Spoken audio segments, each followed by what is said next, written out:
ॐ ईश्वरो गुरुरात्मेति मूर्तिभेदविभागिने व्योमवद्व्याप्तदेहाय दक्षिणामूर्तये नमः।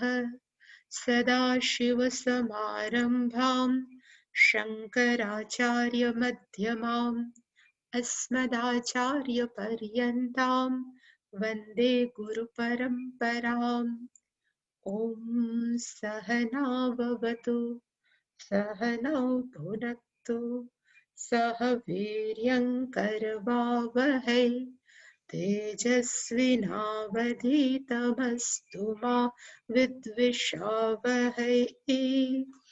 ॐ शान्ति शान्ति शान्तिः। ॐ पार्थाय प्रतिबोधितां भगवता नारायणेन स्वयं व्यासेन ग्रथितां पुराणमुनिना मध्ये महाभारतम् अद्वैतामृतवर्षिणीं भगवतीम् अष्टादशाध्यायिनीम् अम्ब त्वामनुसन्दधामि भगवद्गीते भवद्वेषिणीम् यं ब्रह्मा वरुणेन्द्ररुद्रमरुतः स्तुन्वन्ति दिव्यैस्तवैः वेदैः साङ्गपदक्रमोपनिषदैर्गायन्ति यं सामगाः ध्यानावस्थिततद्गतेन मनसा पश्यन्ति यं योगिनः यस्यान्तन्न विदुःसुरासुरगणा देवाय तस्मै नमः। सर्वस्वरूपे सर्वेशे सर्वशक्तिसमन्विते भयेभ्यस्त्राहि नो देवी दुर्गे देवी नमोऽस्तु ते। रोगानशेषानपहंसि तुष्टा रुष्टा तु कामान् सकलानभीष्टान् त्वामाश्रितान् विपन्नराणां त्वामाश्रिता ह्यश्रयतां प्रयान्ति। सर्वाबाधा प्रशमनं त्रैलोक्यस्याखिलेश्वरी एवमेव त्वया कार्यम् अस्मद्वैरिविनाशनम् सर्वस्वरूपे सर्वेशे सर्वशक्तिसमन्विते भयेभ्यस्त्राहि नो देवी दुर्गे देवी नमोऽस्तु ते। रोगानशेषानपहंसि तुष्टा रुष्टा तु कामान् सकलानभीष्टान् त्वामाश्रितान् विपन्नराणां त्वामाश्रिता ह्यश्रयतां प्रयान्ति। सर्वाबाधा प्रशमनं त्रैलोक्यस्याखिलेश्वरी एवमेव त्वया कार्यम् अस्मद्वैरिविनाशनम् सर्वस्वरूपे सर्वेशे सर्वशक्तिसमन्विते भयेभ्यस्त्राहि नो देवी दुर्गे देवी नमोऽस्तु ते। रोगानशेषानपहंसि तुष्टा रुष्टा तु कामान् सकलानभीष्टान् त्वामाश्रितान् विपन्नराणां त्वामाश्रिता ह्यश्रयतां प्रयान्ति। सर्वाबाधा प्रशमनं त्रैलोक्यस्याखिलेश्वरी एवमेव त्वया कार्यम् अस्मद्वैरिविनाशनम्।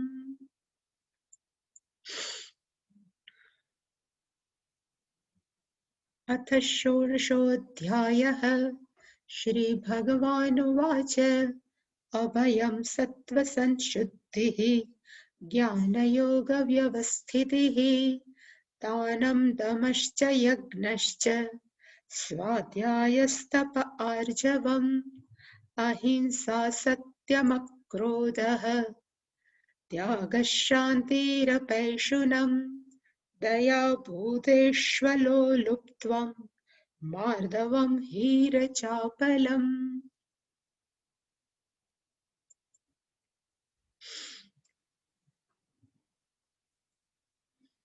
ગઈકાલે આપણે 3 પ્રકારની પર્સનાલિટી કે વ્યક્તિત્વ જોયા હતા અને જેનું નામ છે દ્વેષ પ્રધાન સ્વભાવ,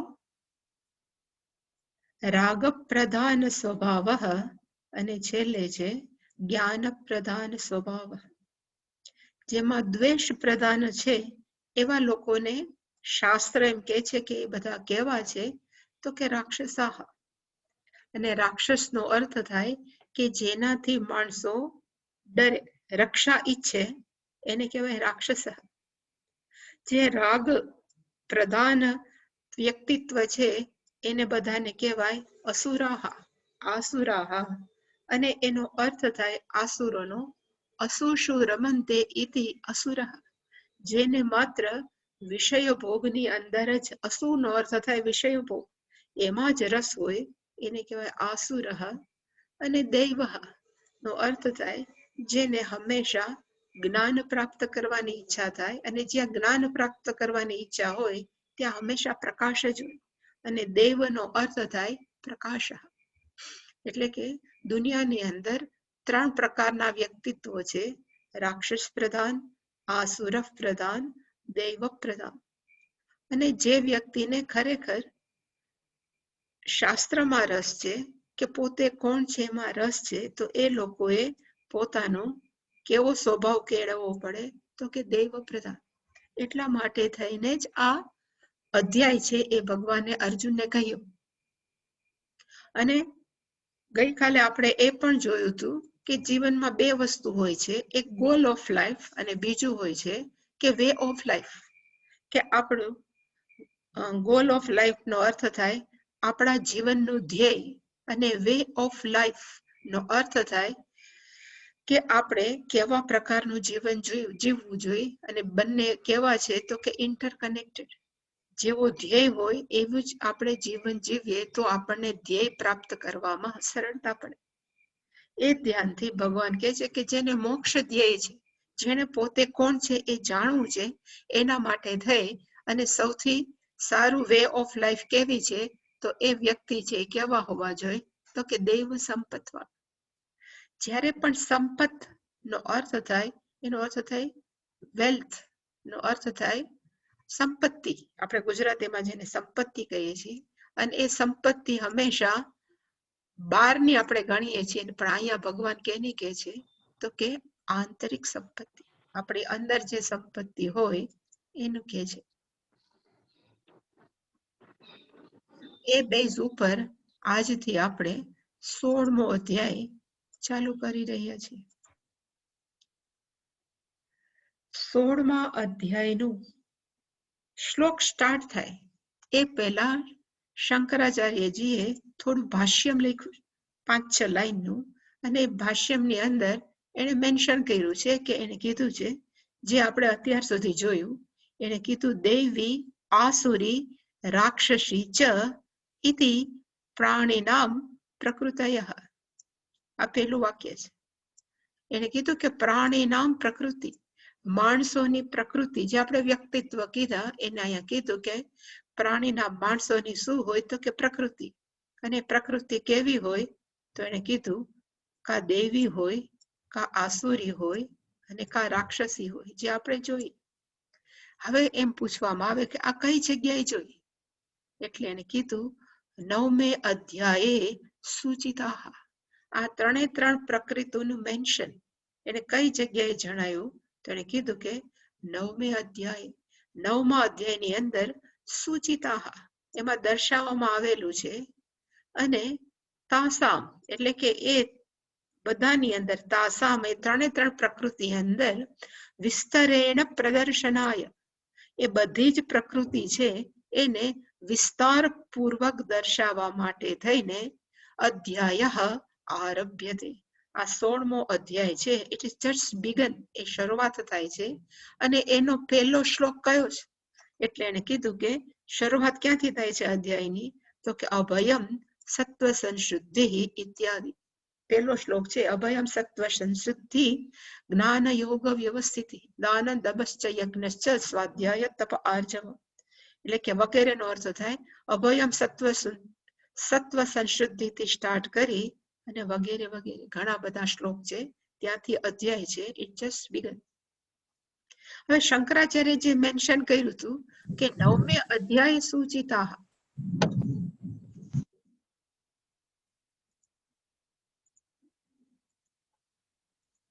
કે આ 3 પ્રકૃતિ છે એ ભગવાને 9મા અધ્યાયમાં કહેલી છે. તો કઈ જગ્યાએ?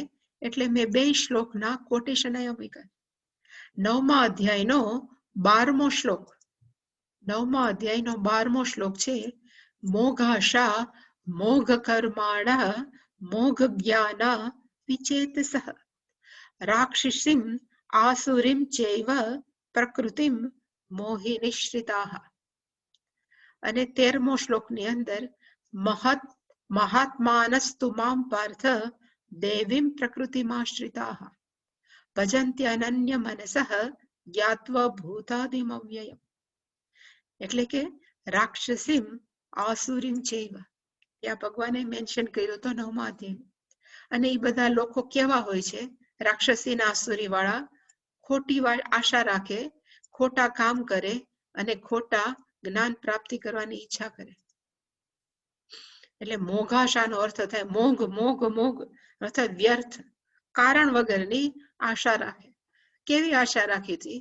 તો પેલા એ ભસ્માસુરે આશા કરી કે હું જેના માથા ઉપર હાથ રાખું બધા બળી જાય, એવી આશા રાખે. ઓકે, મોઘ કર્માણ, ઘણા બધા અસુરોના આપણે કર્મ જોઈએ તે બધા કર્મ કેવા છે? કારણ વગર, કોકને હેરાન કરવા, એ બધા કર્મો કેવા છે? કારણ વગરના.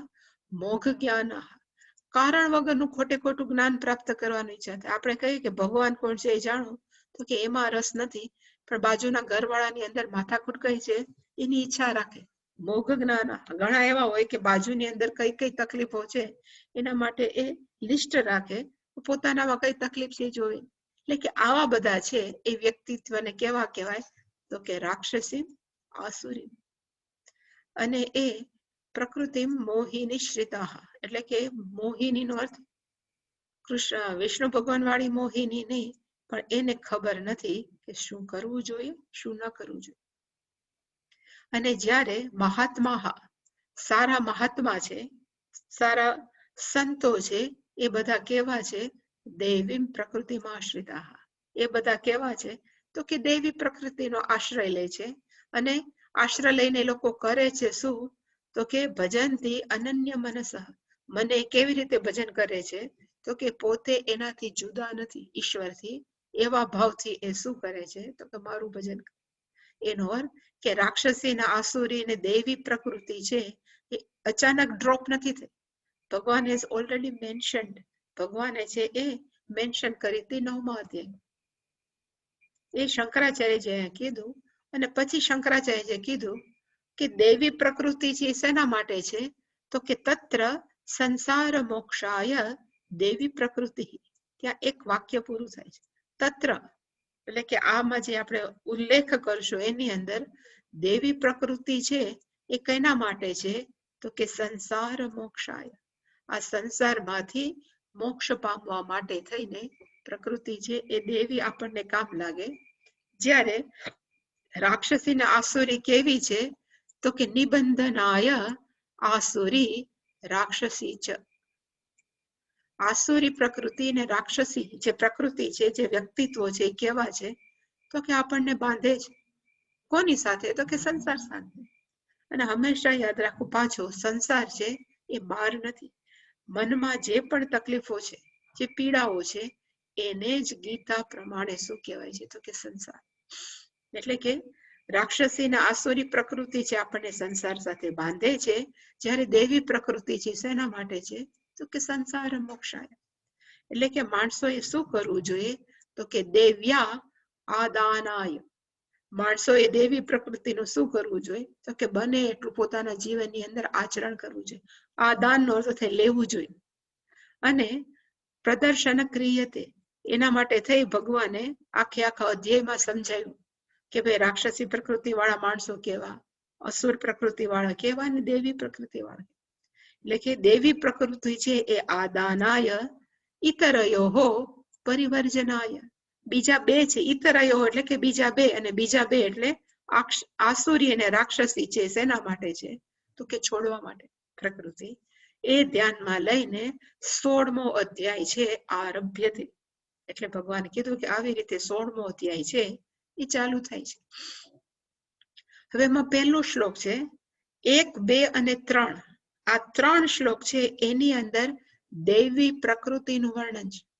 અને એના પછીના લગભગ 4થા થી લઈ અને લગભગ 20 શ્લોક સુધી આસુરી અને રાક્ષસી પ્રકૃતિનું વર્ણન. પહેલા દેવી પ્રકૃતિને એટલા માટે કર્યું કે માણસોના મનમાં એમ થાય કે ચાલો ને આપણે આ પ્રકૃતિ જીવનમાં ઉતારીએ. એટલે ભગવાને આમાં દૈવી પ્રકૃતિનો અર્થ થાય સારા ગુણો, સારા મૂલ્યો જે માણસોના પોતાના મનમાં રાખવા જોઈએ કે કેળવવા જોઈએ. એટલે ભગવાને એક લિસ્ટ આપ્યું હોય કે માણસોએ પોતાના મનની અંદર કેવા મૂલ્યો કે વેલ્યુઝ જે આપણે કહીએ છીએ એ રાખવા જોઈએ. એટલે આમાં લિસ્ટ આપ્યું. પહેલું છે અભયમ. માણસોએ મનમાં શું રાખવું જોઈએ? તો કે અભય. બીજું છે સત્વ સંશુદ્ધિ. એ બધું એનો અર્થ આપણે જોશું. સત્વ સંશુદ્ધિનો અર્થ થાય ચિત્ત શુદ્ધિ. ત્રીજો ભગવાને કીધું જ્ઞાન યોગ વ્યવસ્થિતિ. એનો અર્થ થાય શાસ્ત્રનું અધ્યયન.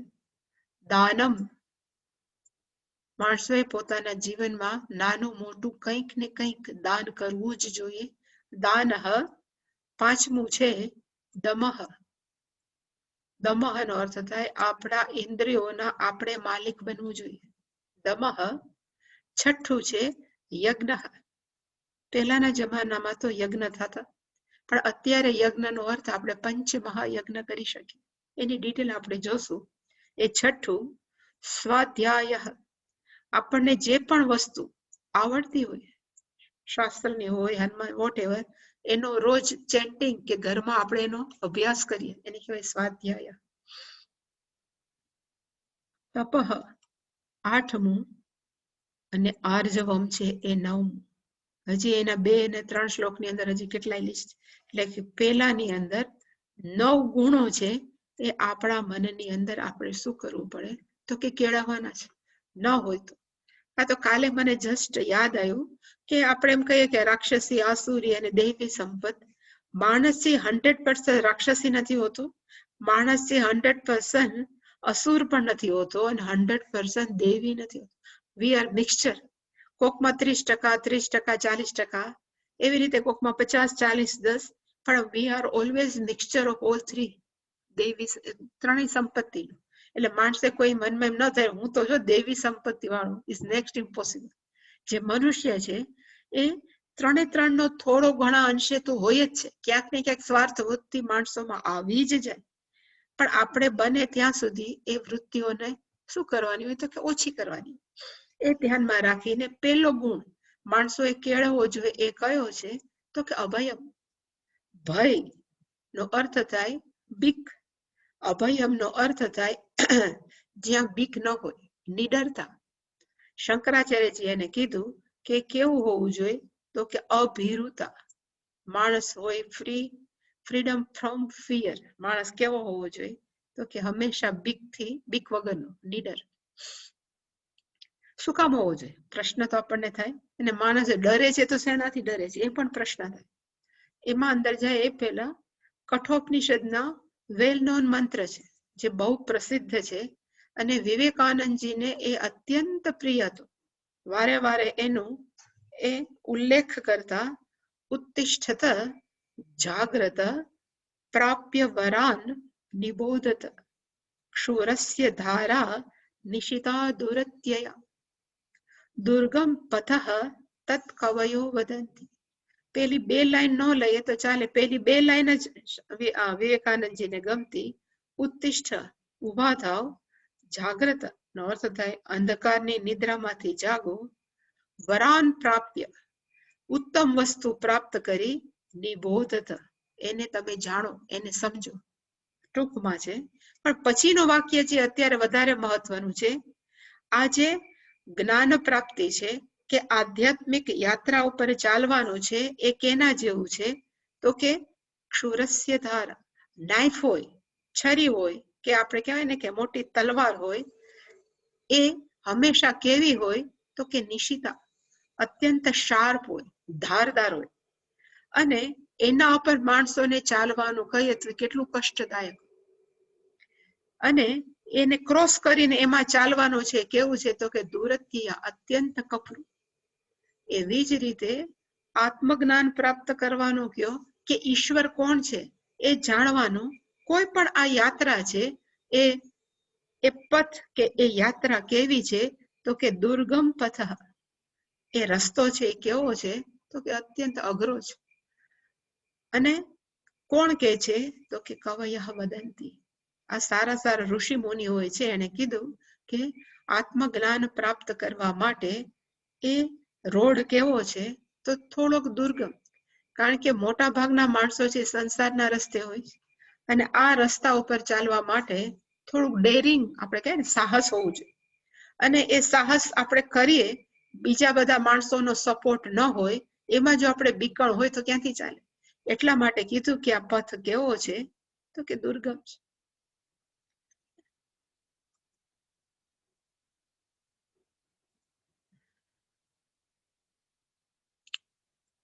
આધ્યાત્મિક યાત્રા માટે પહેલી વસ્તુ જીવનમાં શું જોઈએ? એટલે મેં લખ્યું છે કે આપણા જીવનની અંદર એક હિંમત જોઈએ, નીડ કરેજ, હિંમત જોઈએ. અને શેના માટે? તો કે જાત જાતના વિઘ્નો આવી શકે. પછી એવા ને અઘરા, પણ નાના મોટા વિઘ્નો આવે ને આપણે એ વિઘ્નને જ એટેન્ડ કરીએ, અને આપણે ધારો કે આપણું જે ધ્યેય હોય એમાંથી પાછા કેવા થઈ જાય? તો કે વિચલિત થઈ જાય.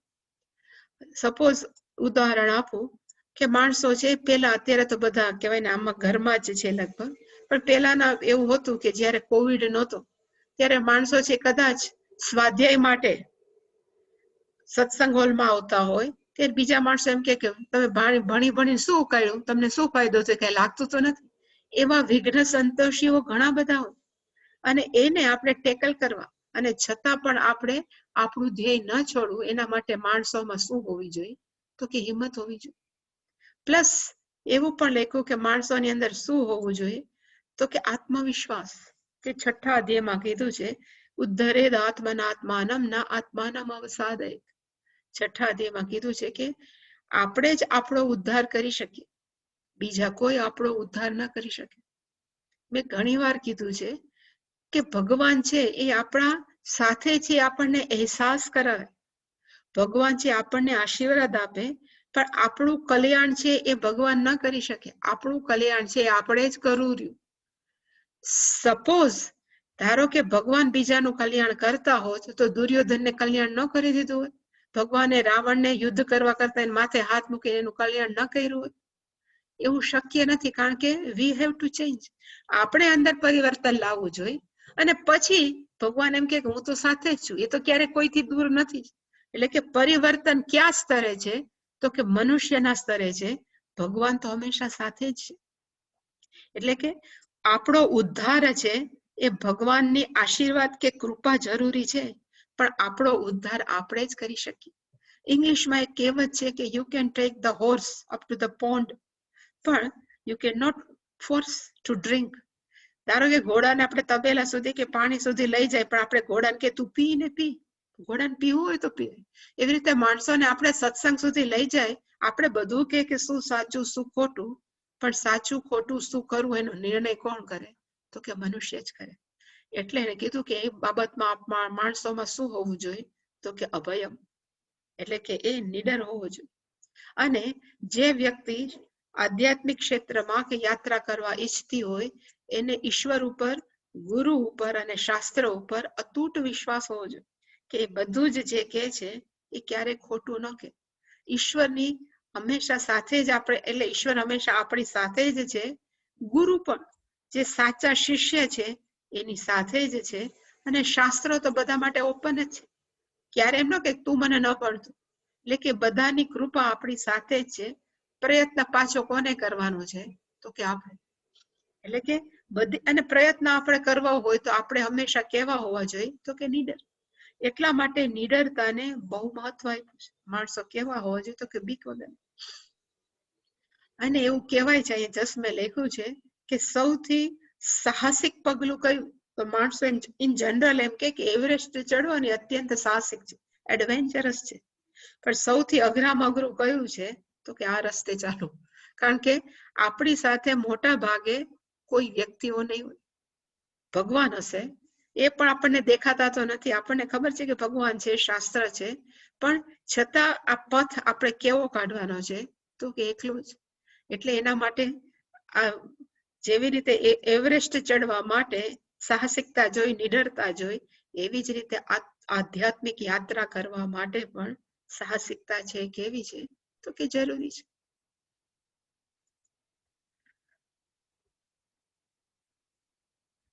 આપણો દેશ છે ને એમ કહેવાય છે કે દેશ કેવો છે? ધર્મનિરપેક્ષ. અને એમાં માઇનોરિટીને બહુ મહત્વ આપે. બિચારા હિન્દુઓ પાછળ રહી છે, માઇનોરિટીને જે મહત્વ આપે છે, એવી રીતે જ્યારે આપણે ઇન જનરલ માણસોનું એનાલિસિસ કરીએ તો એની અંદર કેટલા સાધકો છે, કેટલા ઈશ્વરને પ્રાપ્ત કરવા માંગે છે અને કેટલા દુનિયામાં જલસા કરવા માંગે. તો સાધકો છે કેવા કેટેગરીમાં આવે? તો કે માઇનોરિટીમાં જ આવે. કારણ કે ઓલામાં 7મા અધ્યાયમાં પણ લખ્યું છે કે સહસ્ત્રાણામ, એટલે કે અનેક માંથી કોક જ વ્યક્તિ એવી છે કે જેને ભગવાન કોણ છે જાણવામાં રસ. એટલે કે એવા સાધકો છે એ અત્યંત ઓછા છે. અને ઓછા હોવાને લીધે આપણે આધ્યાત્મિક યાત્રા છે એ એકલી જ કરવી પડશે. આપણા સાથે બીજું કોઈ નહીં હોય. અને એકલા કરવા માટે થઈને આપણે અંદર શું હોવું જોઈએ?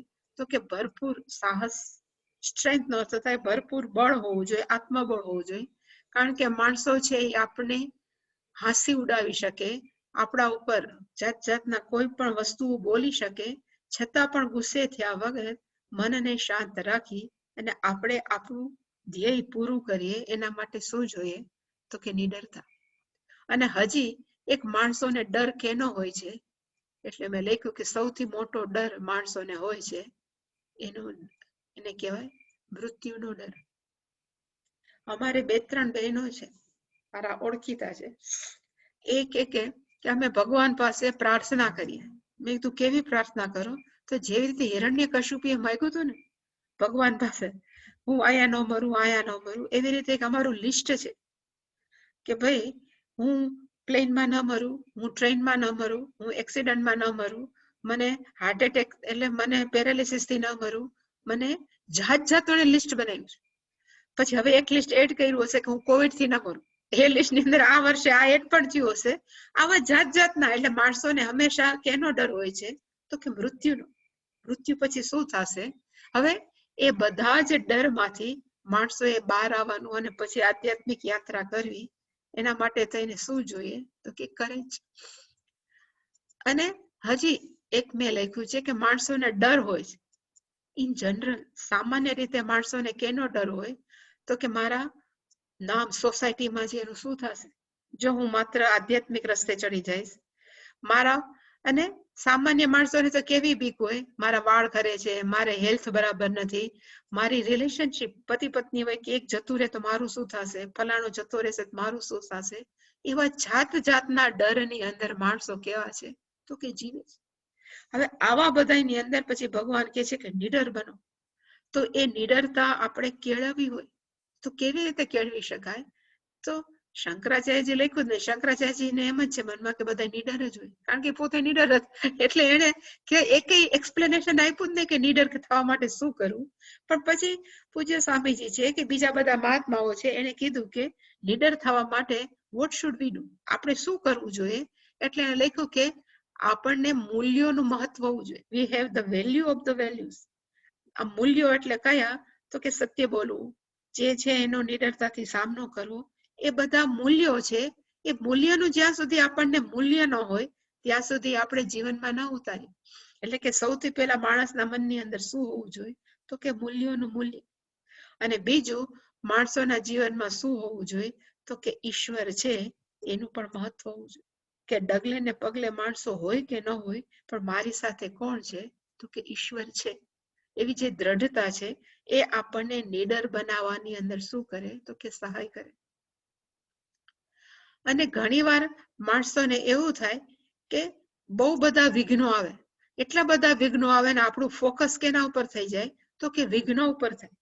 અને વિઘ્નો ઉપર થાય એનો અર્થ કે આપણે આપણા ધ્યેયમાંથી કેવા થઈ ગયા? તો કે ચ્યુત થઈ. કે ધ્યેયની ચ્યુત કરવા માટે જ ભગવાન છે વિઘ્નો ઉભા કરે ને આપણે પછી ક્યાં ફોકસ કરીએ? તો કે વિઘ્નો ઉપર. તો બેસ્ટ વસ્તુ કઈ છે?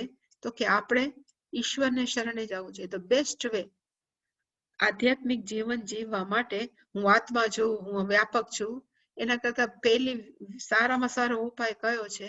તો કે ઈશ્વરને શરણે જાઓ. અને ભજન કે ભક્તિ કરવી તો કેના જેવી કરવી?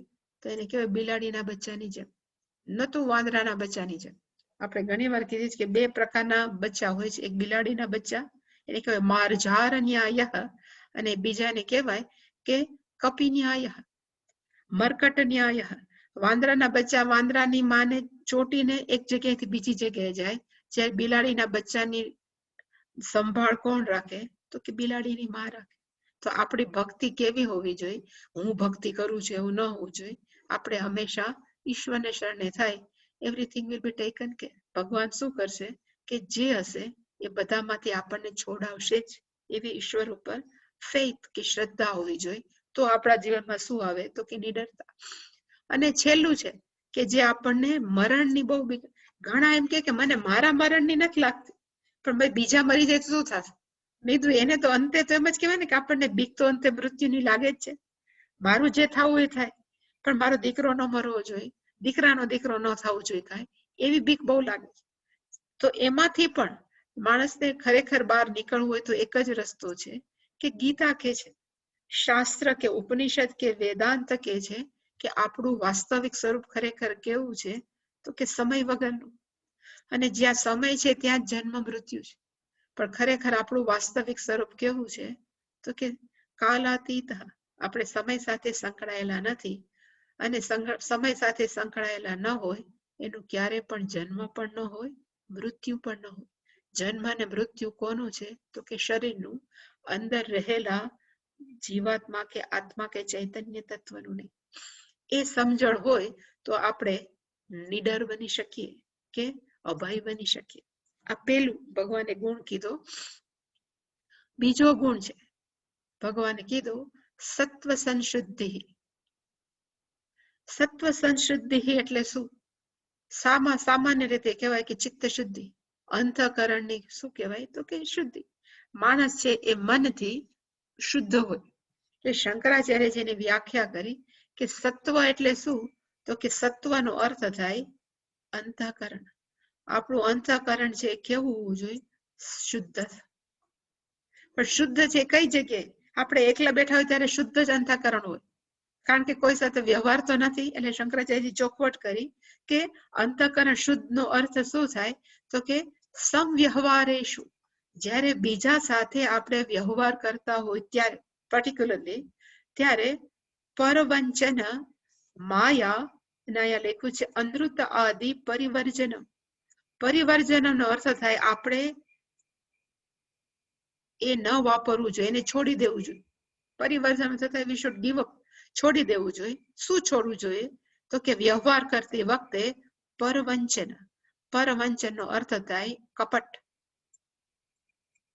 માણસો છે વ્યવહાર કરતા હોય ત્યારે બીજી વ્યક્તિઓ સાથે શું કરે? તો કે કપટ કરતા હોય. એ કપટ પરિવર્જનમ. માણસોએ શું કરવું પડે? તો કે છોડવું પડે. પછી માયા પરિવર્જનમ. માયાનો અર્થ એ લખ્યું છે ઠગાય, બીજાને ઠગે. ખાસ કરીને બધી શોપમાં જાય ને તો આપણને એમ કે બહુ ઉત્તમ માલ છે, લઈ જ જાઓ. પછી ખબર પડે કે એ જ સારામાં ખરાબ હતું. એને શું કહેવાય? તો કે કોઈને ઠગ્યા, કોક સાથે આપણે રમત રમ્યા, પોલિટિક્સ રમ્યા, એને કહેવાય માયા. એનાથી માણસો કેવા હોવા જોઈએ? તો કે પરિવર્જન. એને પોતાના જીવન, આ બધા જ છે એ ખરેખર શું છે? તો કે મૂલ્ય જ છે કે આવી રીતે જીવન જીવવું જોઈએ. અને અનૃત અનૃતનો અર્થ થાય ખોટું ન બોલવું જોઈએ. સત્ય બોલવું કે એ જરૂરી નથી, પણ માણસોએ ખોટું ન બોલવું જોઈએ. જ્યારે પણ આવે સત્યની વ્યાખ્યા, એનો અર્થ છે કે વન શુડ નોટ ટેલ અ લાય. સત્ય બોલવું કરતા ખોટું ન બોલવું જોઈએ. મેં ઘણી વાર કીધું છે કે કોઈ કેન્સર વાળી વ્યક્તિ છે, હવે એના ઘરે આપણે ખબર કાઢવા જાય અને આપણે બોલીએ કે અરે આને તો કેન્સર છે 4th સ્ટેજ નું, બસ હવે તો 1 મહિનાની વાત. સત્યમ બોલ્યા છે, પણ એ કેવું છે તો કે બીજાને હર્ટ થાય એવું છે. એટલે કે જ્યારે પણ સત્યનો અર્થ આવે ત્યારે એનો થાય કે ખોટું ન બોલવું. જ્યાં બોલવાની જરૂર ન હોય ત્યાં કીપ મમ. આપણે મૂંગા રહીએ, પણ બધું બોલી બોલીને ભવાડા કરવાની જરૂર નથી. એટલે શંકરાચાર્યજી એવું નથી લખ્યું સત્ય ભાષણમ, પણ એને લખ્યું કે અનૃત વર્જનમ, ખોટું ન બોલવું જોઈએ. જે શાકભાજીની જે માણસો ખોટું બોલે છે ને, એવી રીતે માણસોએ ખોટું ન બોલવું જોઈએ. અને અહીંયા એક છે આદિ. આદિનો અર્થ થાય વગેરે વગેરે, એટસેટ્રા, આપણે જે કહે ને વગેરે. અને વગેરેની અંદર અમાનિત્વમ, અદંભિત્વમ, એ બધા જ જે 13મા અધ્યાયની અંદર 20 મૂલ્યો લખ્યા છે, એ બધા આવી છે. એ બધું માણસોએ જીવનમાં શું કરવું પડે તો કે છોડવું પડે. માનિત્વમ પરિવર્જનમ, અમાનિત્વમ અદંભિત્વમ, દંભ છોડવો પડે. એટલે કે આવા બધા જે નેગેટિવિટી વાળું છે એને જ્યારે છોડી દઈએ અને પછી વ્યવહાર કેવો કરવો જોઈએ તો કે શુદ્ધ ભાવેના વ્યવહારઃ ઇતિ અર્થ. આપણે શુદ્ધ ભાવથી, કોઈને કપટ કર્યા વગર, છળ કર્યા વગર, ઠગાઈ કર્યા વગર, ખોટું બોલ્યા વગર રોજબરોજનો જે વ્યવહાર કરો એને શું કહેવાય તો કે સત્વ સંશુદ્ધિ.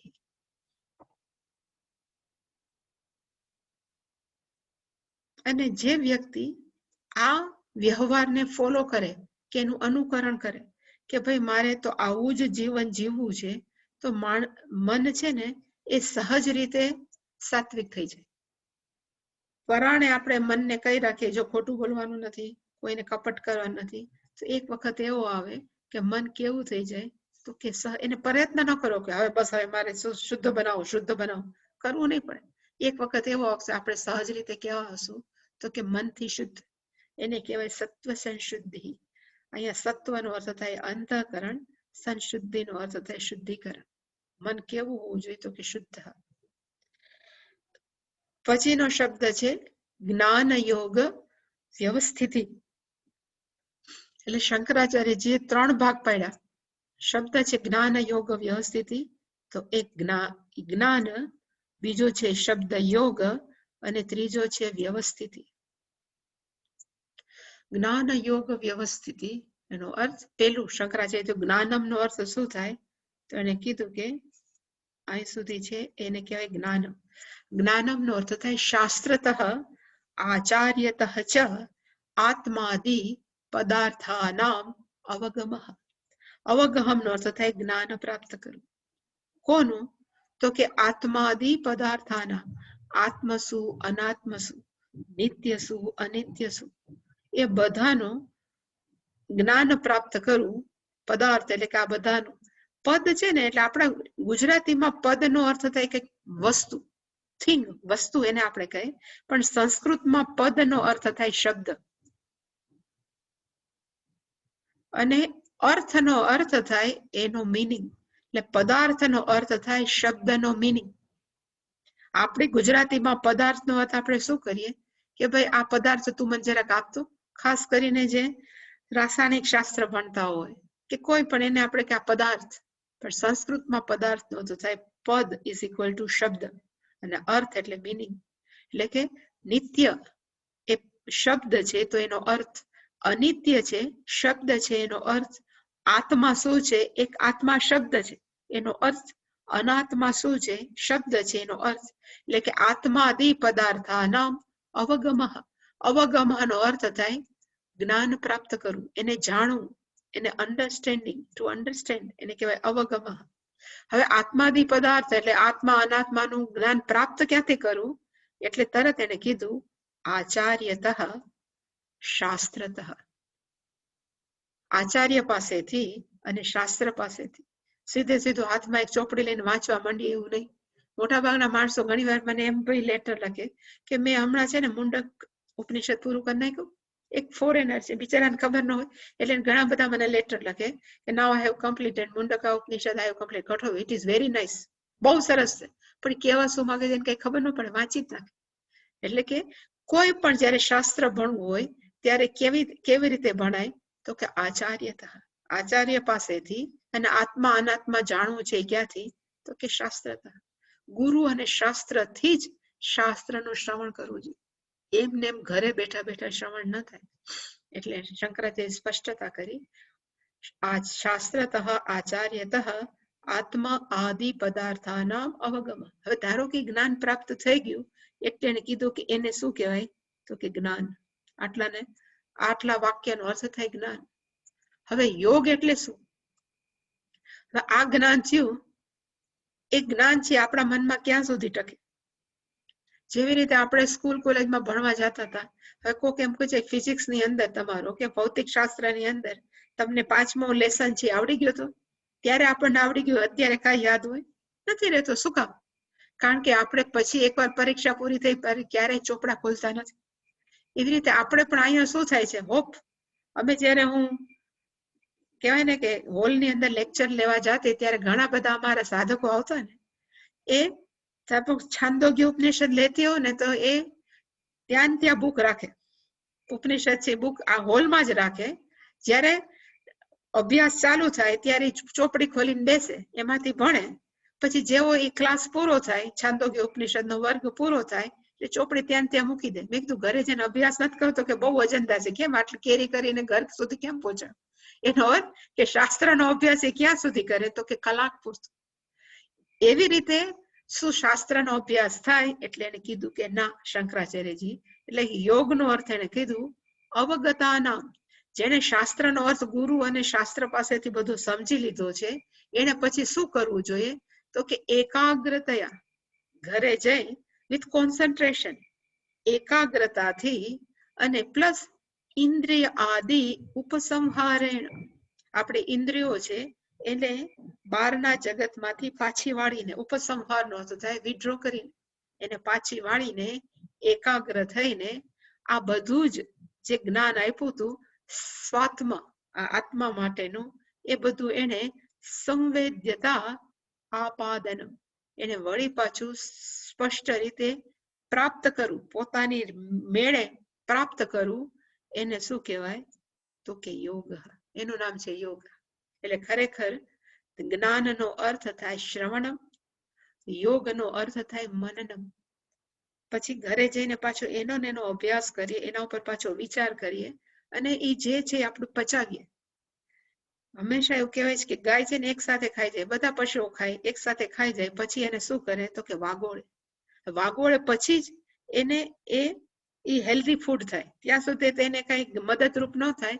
એ રીતે આવીને શ્રવણ કરી જાય, પછી ખાલી ચોપડી બંધ કરીને બીજે દિવસે ખોલીએ, એ કેવું છે, તો કે એમને ખાઈ ગયા.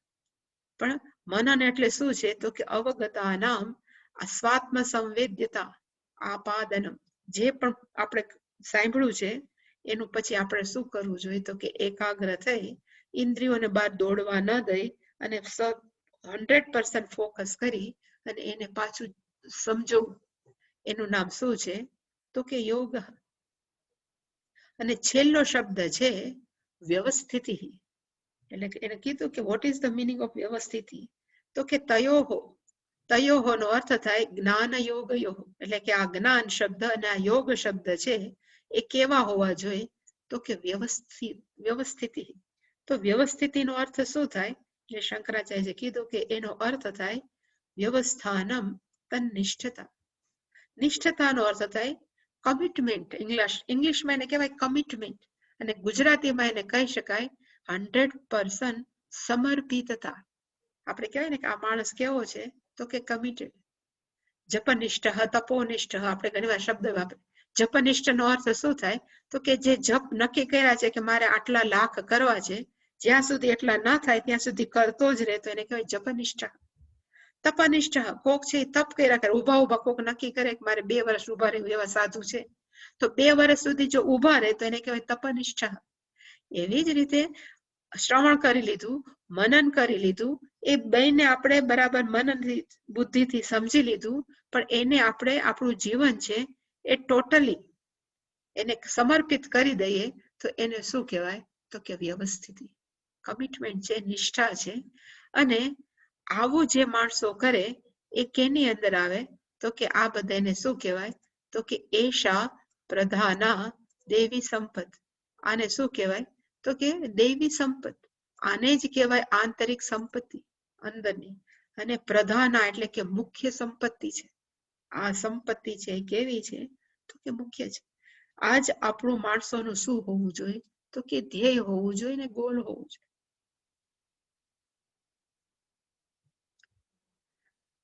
એક હું ચોપડી વાંચતી હતી, એમાં કીધું છે કે અમુક વસ્તુ છે ને એ સહજ રીતે આવે, નેચરલ. આપણે પ્રયત્ન ન કરીએ ને તોય આવે. આપણને આપણા મોઢા પર કરચલી ન ગમતી હોય, પણ જેવી ઉંમર થાય કરચલી થઈ જાય. આપણને યુવાન જ રહેવું ગમતું હોય, પણ કાળક્રમે આપણી છે ઉંમર છે વધતી જ જાય. આપણને આપણા ધોળા વાળ નથી ગમતા, પણ આપણા વાળ કેવા થઈ જાય? ગમે ન ગમે ધોળા જ થઈ જાય. એટલે કે અમુક આપણને આપણા દાંત વયા જાય ન ગમતા હોય, પણ આપણે પરાણે ચોકઠું પહેરવું પડે. એવી જ રીતે આપણને ચશ્મા પહેરવા ન ગમતા હોય, ચશ્મા છે આપણે પહેરવા પડે. આ બધું આપણને ગમે ન ગમે, પણ આવે છે કેવું આપણા જીવનમાં? સહજ રીતે પ્રવેશી જાય છે. એવી રીતે આત્મજ્ઞાન છે સહજ રીતે પ્રવેશે છે? તો કે ના. આત્મજ્ઞાન પ્રાપ્ત કરવા માટે સહજ પ્રવેશ નથી. એના માટે આપણે શું કરવું પડે? તો કે પ્રયત્ન કરવો જ પડે. હવે હાલ થઈ ગયા આપણે મળી જશે એવું નથી. પ્રયત્ન કર્યા વગર કાંઈ પ્રાપ્ત નથી થતું. એટલે અહીંયા લખ્યું છે કે self knowledge never happens naturally. હાલો હવે આત્મજ્ઞાન થઈ ગયું, એવું ક્યારેય શક્ય નથી. માણસોએ હંમેશા આત્મજ્ઞાન પ્રાપ્ત કરવા માટે પ્રયત્ન કરવો પડે, અને તો જ માણસને શું થાય? તો કે આત્મજ્ઞાન છે એ પ્રાપ્ત થાય. હવે એના પછીનું છે દાનન દમશ્ચ યજ્ઞશ્ચ. એ થાય એ પહેલા શંકરાચાર્યજીએ એક વાક્ય લખ્યું. એને વાક્ય લખ્યું કે યત્ર ચ યેષામ અધિકૃતાનામ યા પ્રકૃતિ સંભવતી સાત્વિકી સા ઉચ્યતે. યેષામ અધિકૃતાનામ, જે અધિકારી છે, અધિકારીઓની જે સહજ પ્રકૃતિ છે, એ પ્રકૃતિ એને શું કહેવાય? તો કે સાત્વિક. એટલે પછી ડિસ્કશન થયું કે અધિકૃત કોને કહેવાય? અધિકૃત તો તે અધિકારી. કયા અધિકારી છે જેની અંદર સાત્વિકી પ્રકૃતિ છે કે દૈવી સંપત છે એ નેચરલ હોય છે? એટલે શંકરાચાર્યજીએ તો આટલું જ વાક્ય લખ્યું. પછી એના ઉપર જેને ટીકા લખી હોય એને ટીકામાં એવું લખ્યું કે આપણા સનાતન ધર્મની અંદર જે ચોથા અધ્યાયમાં આપણે જોયું છે, ગુણકર્મ વિભાગ. ભગવાને વર્ણાશ્રમ ધર્મ કર્યા કે 4 વર્ણ અને 4 આશ્રમ. બ્રાહ્મણ, ક્ષત્રિય, વૈશ્ય અને શુદ્ર એ 4 વર્ણ, પ્લસ બ્રહ્મચારી, પછી ગૃહસ્થ, વાનપ્રસ્થ અને સંન્યસ્ત, આ 4 આશ્રમ. હવે બ્રાહ્મણ, ક્ષત્રિય, વૈશ્ય, શુદ્ર છે નતું બાય બર્થ. આપણે હંમેશા જોયું છે કે શાસ્ત્રમાં ક્યારેય નથી કીધું કે બ્રાહ્મણના ઘરે જન્મેલો બ્રાહ્મણ જ. હંમેશા બ્રાહ્મણ, ક્ષત્રિય, વૈશ્ય અને શુદ્ર શાસ્ત્ર પ્રમાણે કેવા છે? તો કે ગુણ કર્મતઃ વિભાગ. એના ગુણો પ્રમાણે અને એના કર્મ પ્રમાણે માણસોને બ્રાહ્મણ, ક્ષત્રિય, વૈશ્ય, શુદ્ર કહે છે. અને પ્લસ આ છે 4 આશ્રમ છે. હવે ખરેખર અધિકૃત કોને કહેવાય? એટલે એ બધા ટીકાકારોએ લખ્યું કે સપોઝ બ્રાહ્મણ છે તો બ્રાહ્મણનું કામ હંમેશા કયું હોવું જોઈએ? તો કે બ્રાહ્મણનું કામ હંમેશા હોય સ્વાધ્યાય, પોતે અધ્યય કરવું જોઈએ, અધ્યાપન, પોતે ભણવું જોઈએ અને બીજાને ભણાવવું જોઈએ. પ્લસ યજ્ઞ યાજન, એને પોતે પણ જીવનમાં યજ્ઞ કરવો જોઈએ અને બીજા હોય એને યજ્ઞ કરવાની અંદર મદદ કરવી જોઈએ. કારણ કે પોતે ઓલો કહેવાય ને પૃષ્ઠ થાય અને બીજા બધા એના હોસ્ટ છે એ બધા થઈને યજ્ઞ કરે. એટલે કે યજ્ઞ યાજનમ દાનમ પ્રતિહાર. એ દાન પણ કરી શકે અને એ દાનને લઈ પણ શકે. એ બધા કોના લક્ષણ છે, કોના નિયમો છે? તો કે બ્રાહ્મણના. જો બ્રાહ્મણ એ પ્રમાણે જીવન જીવે, એ જ પ્રમાણે જે શાસ્ત્રમાં કીધું છે કે ભણવું ને ભણાવવું, યજ્ઞ કરવો, યજ્ઞ કરાવવો અને પ્લસ દાન દેવું ને દાન લેવું, એને જો બરાબર ફોલો કરે તો એ વ્યક્તિ છે સહજ રીતે કેવી થશે? તો કે દેવી સંપત્તિ. અને પાછું એ બ્રાહ્મણ છે એ સપોઝ મેરિડ છે, એટલે કે એના લગ્ન થયેલા છે, તો એ કેવો છે તો કે ગૃહસ્થ. તો ગૃહસ્થના પણ જે નિયમો હોય, નિયમો એટલે ડ્યુટીઝ હોય, એઝ અ પતિ હોય, માતા પિતા તરફ એને જે પણ સેવા કર્યું હોય, પતિ તરીકે ઘરને સાચવવાનું હોય, પ્લસ કમાવા માટે એને જે પણ કરવું પડે, એમાં જો એ બ્રાહ્મણ છે, જે ગૃહસ્થ છે, બધા જ નિયમો એટલે કે ડ્યુટી એટલે કે જવાબદારી છે એનું પાલન કરે, તો એ વ્યક્તિ છે એ સહજ રીતે કેવો થશે તો કે દૈવી સંપત્તિ. એને બીજી કઈ કરવાની જરૂર નથી. એટલે શાસ્ત્ર એ આપણામાં પહેલેથી માળખું મોકલું જ હતું કે માણસોએ આ રીતે લાઈફસ્ટાઈલ જીવ. પછી એવી રીતે ક્ષત્રિય છે, તો ક્ષત્રિય શું કરવાનું હોય તો કે પ્રજાનું રક્ષણ કરવાનું હોય, અધર્મનો નાશ કરવાનો હોય. એ જે પણ છે એ ક્ષત્રિય પોતાની મેળે એ પોતાની ડ્યુટી છે એ બજાવે, કર્તવ્યનું પાલન કરે. અને પ્લસ પાછો ક્ષત્રિય પાછો ગૃહસ્થ હોય, તો એ ગૃહસ્થના જે પણ નિયમો હોય એ બધાનું જો પાલન કરે તો એ વ્યક્તિને કાંઈ પણ કર્યા વગર એ વ્યક્તિ કેવી થઈ જાય તો કે સાત્વિકી. એટલે અહીંયા જે લખ્યું છે અધિકૃતાનામ, એ એવી વ્યક્તિ કે જેણે વર્ણ અને આશ્રમ ધર્મનું સાંગોપાંગ પાલન કર્યું છે. એને બીજું કાંઈ કરવાની જરૂર નથી, માત્ર શાસ્ત્રમાં લખ્યું છે એ જ કરવાનું. તો એ વ્યક્તિ હંમેશા કેવી થાય તો કે સાત્વિક. અત્યારે તો આપણામાં અત્યારે શું થઈ ગયું છે કે હોડ લાગી છે, કોમ્પિટિશન છે, એની અંદર આપણે રાગ દ્વેષ થઈ ગયા, પછી કોમ્પિટિશન, કેને કેમ પછાડવા, મારે કેમ ઉન્નત થવું, એની અંદર માણસો એટલા બધા અટવાઈ ગયા છે કે માણસોને પછી કેનો કઈ પ્રકૃતિનો સહારો લેવો પડે, કા આસુરી. આપણે રાક્ષસ તોય ન થાય, પણ આપણે આસુરી પ્રકૃતિનો સહારો લેવો જ પડે. એટલે કે અધિકૃતા એવા બધા અધિકારીઓ જેને સહજ રીતે કેવું લાઈફ જીવી છે તો કે પોતાનું જે ધર્મ છે એનું પાલન કર્યું છે. મેં ક્યારેય લાઈફસ્ટાઈલ જોઈ નથી, પણ અમારા પૂજ્ય સ્વામી જેવું વર્ણન કરતા કે પેલા ગામડું હતું, તો ગામડાની અંદર સપોઝ થોડા ખેડૂત હોય, એકાદ મોચી હોય, એકાદ દરજી હોય, વાણંદ હોય, એ બધામાં કહેવાય કે બાર્ટર સિસ્ટમ હતી, પૈસાની લેવડ દેવડ હોય જ નહીં. ઓલા ખેડૂત જઈને બોલાવે કે ભાઈ હજામત કરી જા, એટલે વાણંદ આવીને હજામત કરી જાય, એટલે એને થોડુંક પોતાની જે ખેતરમાં અન્ન ઉગ્યું એ આપે. પછી એવી જ રીતે બ્રાહ્મણ છે એ આવીને બીજાને ધારો કે પેલાનું કહેવાય વાણંદનું કામ કરી જાય, તો વાણંદ છે એને ચંપી કરી દે કે જે કઈ થતું એ બધું કરી દે. એટલે ક્યાંય પણ લેવડ દેવડ પૈસાની હતી જ નહીં. પેલા સિસ્ટમ કેવી હતી તો ગુજરાતીમાં નથી ખબર, પણ બાર્ટર સિસ્ટમ કહેવાય, આદાન પ્રદાનની. આપણે વાટકી વ્યવહાર કહીને, ઓલા આપે તો પછી વાટકી લઈને પાછું. એવી રીતે જે લાઈફસ્ટાઈલથી જીવતા, એમાં ક્યાંય કોમ્પિટિશન નથી, હોડ નથી કે આને પછાડી દેવો. બધા જ કેવી રીતે રહેતા હતા તો કે પ્રેમથી. એવા બધાના મનની અંદર કટુતા કહેવાય ને, કપટ, ઠગ કરવાની વૃત્તિ ઓછી હતી. અત્યારે તો કહેવાય ને કે માણસોને જે આવ્યું એમાં એ નથી ગમતું, મારે બીજું જ બનવું છે. એમાં જ માણસો શું થઈ જાય છે તો કે બિચારા ખેંચાઈ રહે છે, અને અંતે એમ થાય કે હવે શું કરવું. એટલે શંકરાચાર્યએ કીધું યત્ર ચ યેષામ અધિકૃતાનામ, એટલે કે આ બાબતની અંદર, યત્ર એટલે કે યસ્મિન વિષયે, જે વિષયની અંદર જે વ્યક્તિઓ કેવા છે તો કે અધિકૃત. અધિકૃતનો અર્થ થાય જે અધિકારી છે, પોતપોતાના ગૃહસ્થાશ્રમ, વાનપ્રસ્થ કે જે પણ સંન્યાસ આશ્રમ છે એને પરફેક્ટલી એ બજાવે છે, તો એની યા પ્રકૃતિ સંભવતી, એનું જે સહજ રીતે વ્યક્તિત્વ નિર્માણ થાય, એ વ્યક્તિત્વનું નામ કેવું છે તો કે સાત્વિકી પ્રકૃતિ. એને કાંઈ પ્રયત્ન કરવાની જરૂર નથી. હવે એવી પ્રકૃતિ સાત્વિકી કરવી હોય તો માણસોએ બીજું શું કરવું પડે. એટલે પછી ભગવાને બીજું બધું આપ્યું, લિસ્ટ આપ્યું કે માણસો કેવા હોવો જોઈએ. એટલે એને કીધું કે પેલું આવે દાનમ, જે આપણે જોતા હતા એમાં પહેલું હતું અભયમ સત્વ સંશુદ્ધિ જ્ઞાન યોગ વ્યવસ્થિતિ દાનમ. દાનમ નો અર્થ તમને શ્લોક એકવાર બતાવો. દાનમ દમશ્ચ યજ્ઞશ્ચ સ્વાધ્યાય તપ આર્જવમ. આમાં એક શબ્દ છે દાનમ, બીજો શબ્દ છે તપઃ, અને એક શબ્દ છે યજ્ઞ. આ ત્રણ શબ્દો ઉપર શાસ્ત્રએ બહુ ભાર મૂક્યો છે, ગીતાએ બહુ ભાર, ઇવન બૃહદારણ્યક ઉપનિષદની અંદર આ ત્રણ શબ્દનો કે માણસોના જીવનની અંદર દાન હોવું જોઈએ, માણસોના જીવનની અંદર યજ્ઞ કરતા હોવા જોઈએ અને માણસનું જીવન કેવું હોવું જોઈએ? ડિસિપ્લિન. તપનો અર્થ થાય ડિસિપ્લિન. એટલે દાન શબ્દ આવ્યો એટલે મેં તમને બતાવ્યું કે ગીતાની અંદર 18મો અધ્યાય છે અને એની અંદર 5મો શ્લોક છે. યજ્ઞ દાન તપઃ કર્મ ન ત્યાજ્યમ કાર્યમેવ તત્.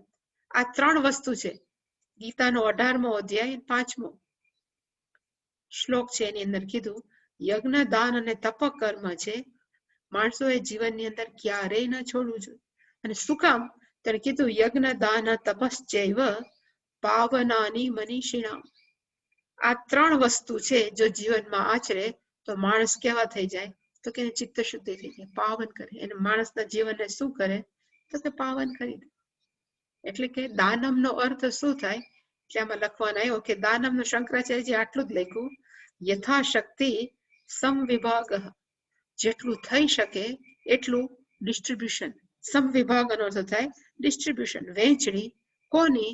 તો કે અન્નાદિના. અન્નથી લઈ આદિ એટલે કે વગેરે વગેરે. માણસોએ જીવનની અંદર ખાલી પૈસા જ આપવા જરૂરી નથી. હું તો હંમેશા કહું આપણી પાસે જે હોય, કોઈ પણ વ્યક્તિ ક્યારેક ગરીબ નથી હોતી. ઇવન ગરીબો પાસે પણ આપવા માટે હોય જ છે. પછી એની સ્કિલ હોય, એની મહેનત છે, કોઈ પણ વસ્તુ છે, જો માણસ આપ્યા જ કરે તો એને શું કહેવાય? તો કે દાનમ. અને શાસ્ત્રની અંદર દાનમનું આટલું બધું મહત્વ શું કામ છે એનું આપણે ડિટેલમાં પછી જોશું. પણ દાન આપવાથી ફાયદા ક્યાં થાય? મેં જસ્ટ લખ્યું છે કે વોટ ઇઝ ધ બેનિફિટ્સ. આપણને દાન આપવાના ફાયદા ક્યાં છે? તો કે પહેલું, દાન આપવાથી આપણે એક વસ્તુમાંથી બહાર આપીએ. અને વસ્તુનું નામ કેવું છે? તો કે લોભ. જનરલી માણસો હંમેશા કેવા હોય છે? તો કે પકડી રાખવાના ઈચ્છાવાળા. આ હું મારી પકડી રાખું. હવે અને એ લોભ છે એ અત્યંત જીવનની અંદર ગંભીર વિષય છે. એમાં બહાર નીકળવા માટે માણસોએ શું કરવું જોઈએ? તો કે દાન આપતા શીખે. સામવેદની અંદર એક જગ્યાએ એવું છે કે દાન કરો, એવું લખ્યું છે કે દાન કેવી રીતે? તો કે પ્રેમથી પણ કરો અને ખીજથી પણ કરો, પણ દાન કરો. એકવાર આપણે કહેવાય ને કે ગમે એમ કરીને ઘણા વખત ઘણા માણસો છે એ પ્રેમથી દાન આપે, પણ ઘણા જે મોઢું ચડાવીને ન ગમતું હોય છતાં પણ જો દાન આપતા જ રહે તો એક વખત એવો આવે કે માણસો છે એમાંથી બહાર આવે. અને કઈ પ્રકૃતિમાંથી? તો કે લોભમાંથી. શ્રદ્ધયા દેવમ અશ્રદ્ધયા દેવમ એવું લખ્યું છે કે માણસોએ શ્રદ્ધાથી આપવું જોઈએ અને શ્રદ્ધા ન હોય તો અશ્રદ્ધાથી પણ દાન તો શું છે? તો કે આપવું જ. અને માણસ કેમાંથી છૂટે? તો કે લોભમાંથી. તો કે લોભ હોય તો વાંધો શું? કે લોભ છે એ ખરેખર કેનું પ્રતીક છે? તો કે અસલામતી. આપણે બધું સંગ્રહ શું કામ કરીએ છીએ? આપણને એમ થાય કે આટલું મારી પાસે રહે મારું શું થશે? મારી પાસે આટલું ન હોય મારું શું થશે? એટલે કે હંમેશા એ બીકથી માણસો શું કર્યા કરે છે? તો કે સંગ્રહ કર્યા કરે. અને ગમે એટલો માણસ સંગ્રહ કરે છતાં પણ આપણને ખબર જ છે કે જયારે મરીએ ને ત્યારે એકેય સંગ્રહ જે કામમાં નથી આવતો. અહીંયા છે એ બધું પાછા આપણે સ્ટોરી પણ બધાને કરીએ કે સિકંદર ગયો ત્યારે 2 હાથ ખુલ્લા રાખીને ગયો અને બધાને કહેતો ગયો કે જો હું કાંઈ લઈ નથી જતો. એ બધી ખબર હોવા છતાં માણસો હંમેશા સંગ્રહ કરવાની એને શું પડી ગઈ છે? તો કે આદત. પણ એ કેવી રીતે એ દાન કરીને એ સંગ્રહ વૃત્તિમાંથી છૂટવું એની ડિટેલ આપણે આવતીકાલે જોશું, કારણ કે અત્યારે ઓલરેડી 5:30 થઈ ગયા. Any question? કોઈ પ્રશ્ન? હરિઓમ માતાજી. માતાજી, આ સંદર્ભે નથી પણ એક બીજો પ્રશ્ન છે. ઘણા લોકો કહે છે કે ગાયત્રી મંત્ર ઓમ ભૂર્ભુવઃ સ્વઃ તત્સવિતુર્વરેણ્યમ કરવો અને ઘણા કહે છે કે બહેનોએ ન કરવો જોઈએ. તો અત્યાર સુધી હું રોજ 21 વખત કે 31 વખત કે એમ કરતી હતી, રોજ જઈતી. પરંતુ હવે મને 2-3 જગ્યાએ સાંભળવા મળ્યું કે ઈ બહેનોએ ઈ મંત્ર ન કરાય, ગાયત્રી મંત્ર. તો મને પ્રશ્ન થયો છે કે હું શું કરું, એટલે તમને પૂછું છું. હું તો કરતી હતી અને હું બધાને રેકમેન્ડ પણ કરું કે કરવો જ જોઈએ. ઓમ ભૂર્ભુવઃ સ્વઃ તત્સવિતુર્વરેણ્યમ ભર્ગો દેવસ્ય હા, ધીમહિ ખબર જ છે, એ કરવો જોઈએ એમ હું કહું છું. હા હા, એટલે હું રોજ જમ્યા પહેલા ગમે ઈ થાય, આગુ પાછું થાય માતાજી, ઈ મંત્ર કર્યા પહેલા હું જમવા નથી બેસતી. 21 વખત તો 21 વખત, પછી વધારે કરું છું, પણ રોજ 21 વખત તો જમ્યા પહેલા કરું જ છું, પછી જમવા બેસું છું. તો કરો કરો, કઈ વાંધો નહીં. 108 વખત કરે. હા, હરિઓમ હરિઓમ. હવે કોઈને બીજો ક્વેશ્ચન?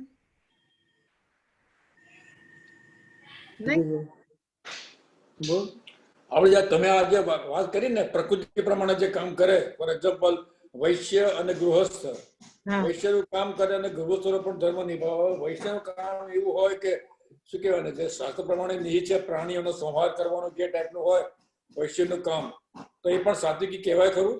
શું વૈશ્યનું કામ કેવું હોય? એટલે for example he dealing in dead animals, કેવું કે માણસોને મારીને કંઈક વેચતો હોય એ ટાઈપની વસ્તુઓ. ઘણી વાર હા એવું કે છે કે સપોઝ આ બધા એટલે કેવાય સ્લોટર હાઉસ ની અંદર જે બધા બહાર વેચતા હોય, એ પોતાનો ધંધો હોય તો એને ખબર પડે બહાર નીકળવું જોઈએ, તો એ બહાર નીકળી શકે, પણ એને એટલું ઓછું પાપ લાગે, એને પાપ ન લાગે, કારણ કે એને તો એ કહેવાય ને જનરેશન થી જનરેશન ધંધો કરે. પાપનો સોર્સ ઓફ, એને તો લાઇવલીહુડ છે. હા, એટલે કરવું જોઈએ, એમાં કઈ વાંધો.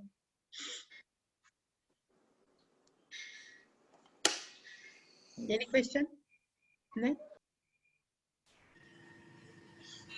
ઓમ પૂર્ણમદઃ પૂર્ણમિદં પૂર્ણાત પૂર્ણમુદચ્યતે પૂર્ણસ્ય પૂર્ણમાદાય પૂર્ણમેવાવશિષ્યતે. ઓમ શાંતિ શાંતિ શાંતિ. હરિ ઓમ શ્રી ગુરુભ્યો નમઃ. હરિ ઓમ.